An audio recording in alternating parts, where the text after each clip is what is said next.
इनके physical chemistry का ये तीसरा चैप्टर है। केमिस्ट्री में तीसरा चैप्टर जो हमें पढ़ना है इलेक्ट्रो केमिस्ट्री के बारे में ना, हिंदी में इसको वैद्युत रसायन कहते हैं। इलेक्ट्रो केमिस्ट्री में यही पढ़ना है केमिकल एनर्जी और आपका इलेक्ट्रिकल एनर्जी दोनों के बारे में, और दोनों केमिकल एनर्जी से इलेक्ट्रिकल एनर्जी कैसे मिलेगा, इलेक्ट्रिकल एनर्जी से केमिकल एनर्जी कैसे मिलेगा, दोनों में क्या रिलेशन होता है, ये सब किस में पढ़ना है, इलेक्ट्रो केमिस्ट्री में पढ़ना है। यानी क्या क्या इसमें सीखना है, केमिकल एनर्जी से इलेक्ट्रिकल एनर्जी प्राप्त करने के लिए, और इलेक्ट्रिकल एनर्जी से क्या पढ़ना है, केमिकल एनर्जी। उसके बाद दोनों के बीच में रिलेशन, संबंध है ना, परस्पर संबंध क्या होता है, ये सब हमें जानना है किसमें, इलेक्ट्रो केमिस्ट्री में जानना है। इसके आधार पर इसको परिभाषा क्या लिख सकते हैं इलेक्ट्रो केमिस्ट्री का, उसका डेफिनेशन क्या हो जाएगा, यह फिजिकल केमिस्ट्री का वह शाखा होता है, यह फिजिकल केमिस्ट्री का वह एक क्या है, शाखा है, जिसमें हमें केमिकल एनर्जी, इलेक्ट्रिकल एनर्जी और दोनों के बीच परस्पर संबंध के बारे में क्या करते हैं, अध्ययन करते हैं। उसे हम क्या कहते हैं, इलेक्ट्रो केमिस्ट्री करते हैं। समझ में आ रहा है? चलिए ठीक है। The definition simple लिखा जाए, it is the branch of physical chemistry in which we study about the electrical energy, chemical energy and क्या का relation between electrical energy and chemical energy। ठीक है। अब इसमें देखिए पहला, दूसरा है इलेक्ट्रोफोरेसिस, वैद्युत अपघटन क्या होता है, इसके बारे में जानना है। तो यदि कोई कहीं पर केमिकल एनर्जी है, केमिकल एनर्जी का मतलब क्या है, कोई केमिकल सब्सटेंस है, पदार्थ है, उसमें जब हम इलेक्ट्रिसिटी देते हैं, क्या देते हैं, इलेक्ट्रिसिटी, तो वहाँ पर क्या होता है, केमिकल रिएक्शन होता है। क्या होता है, केमिकल रिएक्शन। यानी इलेक्ट्रिसिटी देने से है ना, जब केमिकल रिएक्शन होगा, केमिकल में रिएक्शन होगा, रासायनिक अभिक्रिया जब होगा, तो इस घटना को हम क्या बोलते हैं, इलेक्ट्रोफोरेसिस कहते हैं, वैद्युत अपघटन कहते हैं। और जब केमिकल रिएक्शन होगा इलेक्ट्रिसिटी देने से, तो वह जो सब्सटेंस या केमिकल सब्सटेंस है वो क्या होता है, टूटने लगता है। क्या होता है, टूटता है। इसको हम इलेक्ट्रोफोरेसिस कहते हैं। क्या कहते हैं, इलेक्ट्रोफोरेसिस। तो इलेक्ट्रोफोरेसिस का मतलब क्या हुआ, जैसे कि देखिएगा, समझिए बढ़िया से। ये ऐसे बोलने से समझ में आएगा, जब बोर्ड पर लिख के बताएंगे तो ज़्यादा समझ में आएगा। जैसे कि ये कोई बर्तन है ना, और बर्तन में कुछ केमिकल सब्सटेंस डाल देते हैं, केमिकल सब्सटेंस, कुछ केमिकल सब्सटेंस में हम NaCl लेते हैं। क्या ले लेते हैं, NaCl का घोल इसमें हो गया, NaCl का क्या हो गया, NaCl का घोल सॉल्यूशन। ठीक है। अब इसमें NaCl घोला हुआ है। अब इसमें क्या करना है, हमें 2 इलेक्ट्रोड डाल देना है। 2 क्या करते हैं, इलेक्ट्रोड, 1 इलेक्ट्रोड इधर, 1 इलेक्ट्रोड इधर डाल दिए। दोनों इलेक्ट्रोड को बाहर से हम बैटरी से कनेक्ट कर देते हैं, और बाहर से बैटरी कनेक्ट करने के बाद एक को प्लस से जोड़ देना है, और वो क्या करना है, माइनस से जोड़ देना है। जो प्लस से रहेगा वो कैथोड, सॉरी एनोड होता है। जिस पर प्लस रहेगा वो क्या होता है, एनोड हो जाएगा ना, और ये क्या हो जाएगा, कैथोड। तो ये हो गया एनोड, ये क्या हो जाएगा, कैथोड। कोई दिक्कत नहीं। जब करंट पास कराना शुरू कीजिएगा इलेक्ट्रिसिटी इससे, तो बाहर से बैटरी लगल है, जब करंट पास करेगा तो विलयन में भी क्या होगा, ये टूटना, रिएक्शन कराएगा। सॉल्यूशन में भी क्या होगा, रिएक्शन होगा। रिएक्शन क्या होगा, जो देखिएगा, ये जो NaCl था वो टूटेगा, NaCl क्या होगा, टूटेगा, एगो Na+ देगा और वो Cl क्या देगा, माइनस देगा। तो सॉल्यूशन में जितना भी NaCl सब क्या हुआ, अलग अलग हो रहा है, Na+ अलग, Cl- क्या हो रहा है, अलग हो रहा है। जो Na+ रहेगा सब इस पर आकर जमा हो जाएगा, जो Na+ रहेगा सब किस पर आकर जमा हो गया, कैथोड। क्या हो गया, कैथोड। तो प्लस वाला सब जमा होने लगेगा कैथोड। समझ रहे हैं यहाँ पर। और माइनस वाला सब कहाँ जमा होगा, एनोड पर होगा। जितने भी माइनस वाले हैं सब इस पर जमा होना शुरू हो जाएगा, एनोड पर होगा। कोई दिक्कत नहीं। यानी इस पर एनोड पर आने का मतलब क्या होगा, इस पर Cl आ गया, कौन आ गया, Cl, और इस पर Na हो गया, इस पर Cl जमा हो गया, इस पर क्या होगा, Na+ जमा हो गया। यानी यहाँ पर हम क्या करा रहे हैं, इलेक्ट्रोफोरेसिस हुआ है। ये सब जो काम हुआ वो किस क्या हुआ है, इलेक्ट्रोफोरेसिस, वैद्युत अपघटन हुआ है। समझ में आ रहा है। तो वैद्युत अपघटन क्या होता है, इलेक्ट्रिसिटी द्वारा, विद्युत ऊर्जा द्वारा है। जब इलेक्ट्रिसिटी द्वारा किसी केमिकल रिएक्शन कराया जाता है, रासायनिक अभिक्रिया कराया जाता है, तो उसी को हम क्या बोलते हैं, वैद्युत अपघटन करते हैं। कोई दिक्कत नहीं, इसका लिखा भी देंगे। दूसरा इलेक्ट्रोकेमिकल रिएक्शन क्या होता है, वैद्युत रासायनिक अभिक्रिया क्या होता है, इसके बारे में जानना है। वैद्युत रासायनिक अभिक्रिया, अब है हमें रासायनिक अभिक्रिया कराना है। क्या कराना है? रासायनिक अभिक्रिया। रासायनिक अभिक्रिया कराने से हमें विद्युत ऊर्जा मिलेगा, करंट मिलेगा, इलेक्ट्रिसिटी मिलेगा, तो उसे हम क्या बोलते हैं? वैद्युत रासायनिक अभिक्रिया करते हैं। क्या करते हैं? तो देखिए इसका मतलब ये तो हो गया दूसरा नंबर का एग्जाम्पल। तीसरा नंबर समझने के लिए क्या जानना है? रासायनिक अभिक्रिया कराना है। रासायनिक अभिक्रिया कराने के बाद हमें क्या मिलेगा? विद्युत ऊर्जा मिलेगा। क्या मिलेगा? विद्युत ऊर्जा। तो उसे हम क्या बोलेंगे? वैद्युत रासायनिक अभिक्रिया करते हैं। यानी इसमें पहले रासायनिक अभिक्रिया कराना है। रासायनिक अभिक्रिया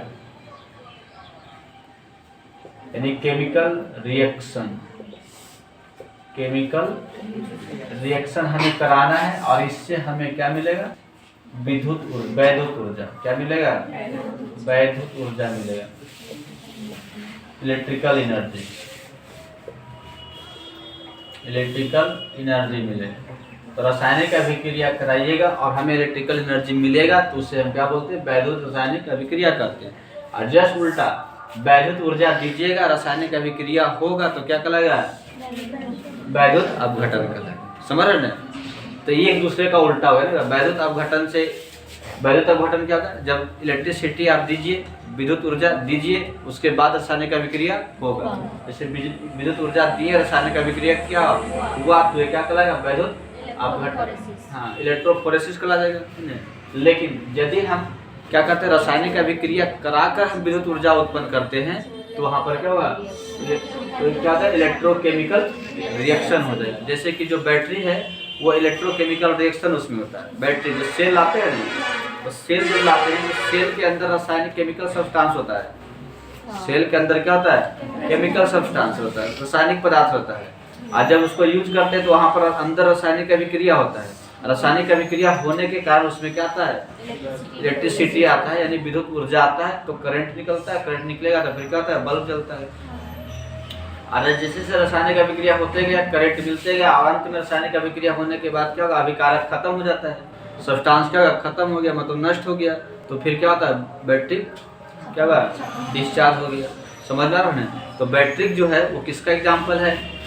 वैद्युत रासायनिक अभिक्रिया बैटरी में होता है, इलेक्ट्रोकेमिकल रिएक्शन उसमें होता है। समझ में आ रहा है? ये इलेक्ट्रोफोरेसिस क्या हो गया? हम इलेक्ट्रिसिटी पास कराकर किसी को रासायनिक अभिक्रिया को जब हम कराते हैं तो इलेक्ट्रोफोरेसिस कोई दिक्कत नहीं है। तीसरा पढ़ना इलेक्ट्रोकेमिकल सेल। जिस तंत्र में ऐसा, तंत्र में जानते हैं सिस्टम है ना, जिस सिस्टम में ऐसा होता है उसी को हम क्या बोलते हैं? इलेक्ट्रोकेमिकल सेल कहते हैं ना। यानी जिसमें वैद्युत रासायनिक अभिक्रिया होगा, जिस तंत्र में, जिस सिस्टम में वैद्युत रासायनिक अभिक्रिया होगा, उसे हम इलेक्ट्रोकेमिकल सेल कहेंगे। तो जो बैटरी है वो किसमें आता है? इलेक्ट्रोकेमिकल सेल में, क्योंकि उसके अंदर रासायनिक अभिक्रिया होता है। रासायनिक अभिक्रिया होने के बाद विद्युत ऊर्जा मिलता है। क्या मिलता है? विद्युत ऊर्जा मिलता है। यानी उसके अंदर हम कह सकते हैं वैद्युत रासायनिक अभिक्रिया होता है। तो जिसमें वैद्युत रासायनिक अभिक्रिया होगा वो क्या कहलाएगा? वैद्युत रासायनिक सेल कहलाएगा। कोई दिक्कत यहाँ तक नहीं है? तो चलिए सबका डेफिनेशन एक बार लिख लीजिए, अच्छा रहेगा।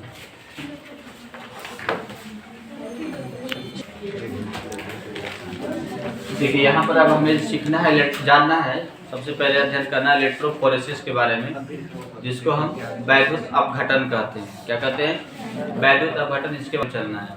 तो वैद्युत अपघटन कराने के लिए हम किसका वैद्युत अपघटन कराते हैं? तो इलेक्ट्रोलाइट यानी यौगिक का कराते हैं।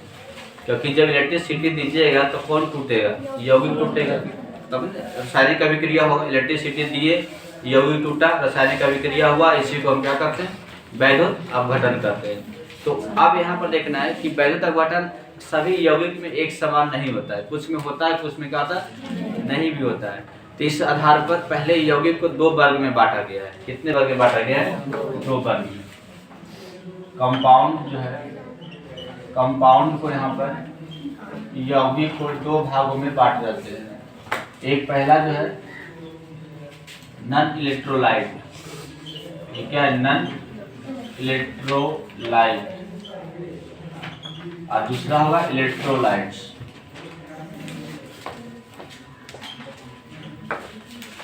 दूसरा क्या होगा? इलेक्ट्रोलाइट्स। नॉन इलेक्ट्रोलाइट्स किसको बोलते हैं? उसको हिंदी में क्या बोलेगा? वैद्युत अनपघटय। हिंदी में क्या बोलते हैं, वैद्युत अनपघटय, इसको वैद्युत अपघटय, वैद्युत अपघटय।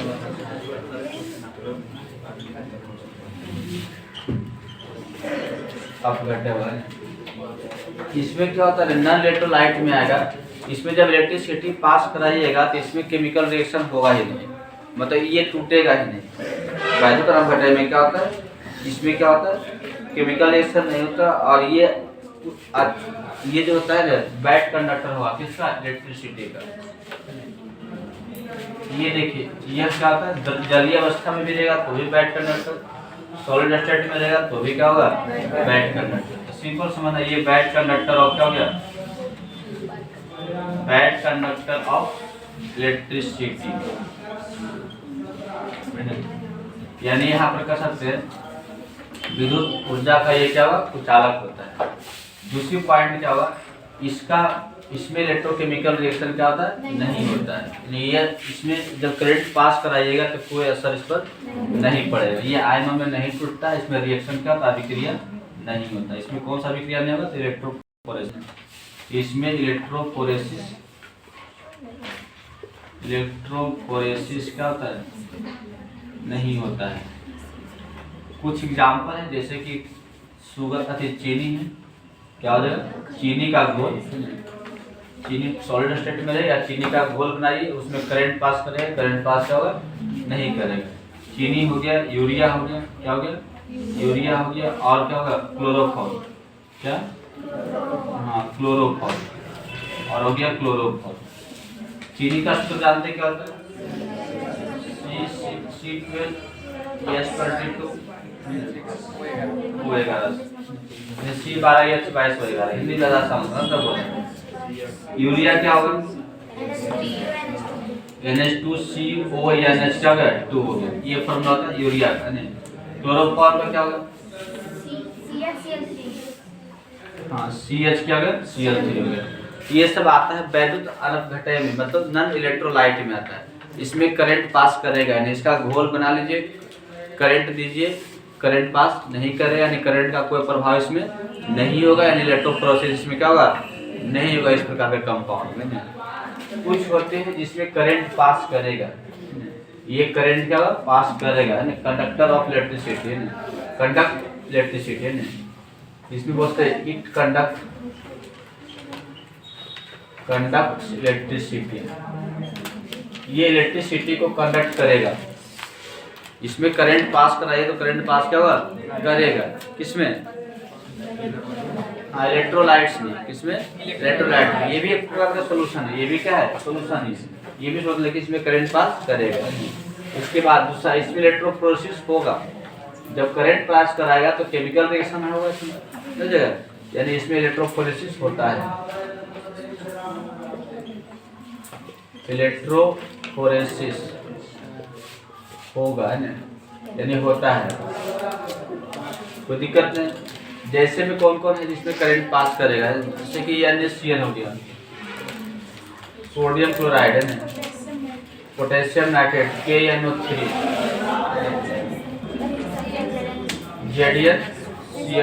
ZnCl2 ना,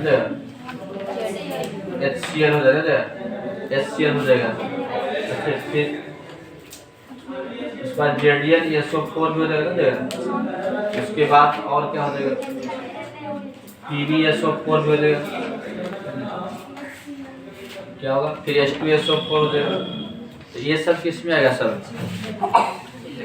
इलेक्ट्रोलाइट में आएगा। इसका जो घोल कहीं पर लेते हैं, इसका घोल कहीं पर लेते हैं, जो वो तार डालते हैं तो करंट पास करेगा। जैसे कि तार में करंट पास करता है इलेक्ट्रॉन के कारण, इसमें करंट पास करेगा आयन के कारण। क्या करेगा आपका, आयन के कारण, यानी इसमें इलेक्ट्रोफोरेसिस भी होगा और करंट पास करेगा, तो इसे हम इलेक्ट्रोलाइट्स कहते हैं।